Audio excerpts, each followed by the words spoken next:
3, 2, 1, and action.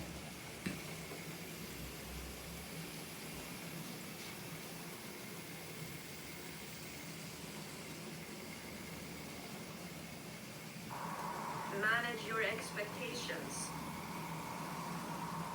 I would say, don't expect everything to go flawlessly, because not everything is going to go flawlessly. Because you are going to get rejected. Maybe once, maybe more than once, doesn't matter. It is going to happen. It sucks. I hate being rejected too. So much so that I isolated to avoid it. It didn't help. Isolation is not going to solve the problems that you have with rejection. So that's why rejection management is very, very important. One of the most important, I would say, on this list. I actually asked ChatGPT about rejection management. Like, what was it? I don't remember what I asked, but how do I practice rejection management? I think I asked. And it gave some very good answers actually. Maybe not most flawless answers, but it's something. So if you don't have someone else to ask for help regarding rejection management, then ask ChatGPT. Because I asked ChatGPT, gave some decent answers. Maybe there is someone else who has better answers, but until then, ChatGPT would do just fine.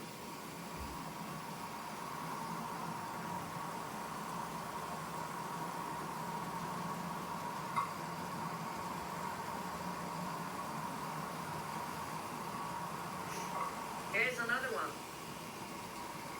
that I think is one of the more important ones. Problem assessment.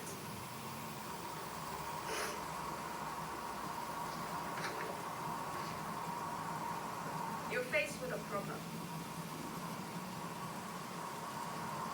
How are you supposed to fix it? That is problem assessment. Well, I think at least that's problem assessment in 2 words. Because in order to solve a problem, you have to assess it. You have to figure out, if I solve it this way, is it going to be better or worse? If I solve it this way, is it going to be better or worse? Is it even a problem to begin with? You know, things like that. Things like that. And this is also something that I asked ChatGPT and got a pretty decent answer for.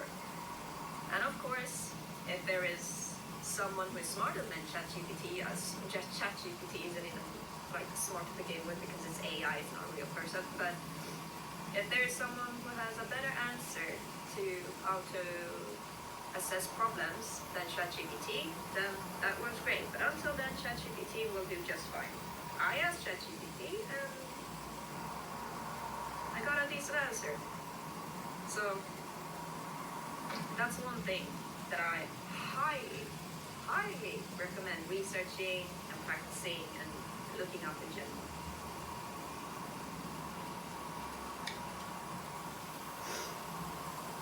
Next thing that I recommend looking up, researching, practicing, and this part will need some introspection on your part. I say you as in yourself. So me, as I film this, I have the camera turned towards me. So when I say you, I'm talking about me and my life and so on and so forth. But also whoever is watching this, you, I guess. This is my advice. The point that I was getting to, that is knowing when you are okay and when you are not. What I meant by this is that sometimes someone tells you something and it's just the most ridiculous piece of trash you've ever heard that you're not okay with, and then they ask, oh, is this okay? Is it fine if I do this? And you say, yeah, it's fine. Even when you're not fine, you just want to be kind. But are you actually okay with it? Or do you just want to be nice to the other person because you don't want to cause trouble? Chances are you are not. But you said that you were okay with it, so now, when you want to actually talk to them and say, hey, listen, I'm not okay with this, then they're going to hit you with it, but you said you were okay with it. And that's just going to cause so many issues. So,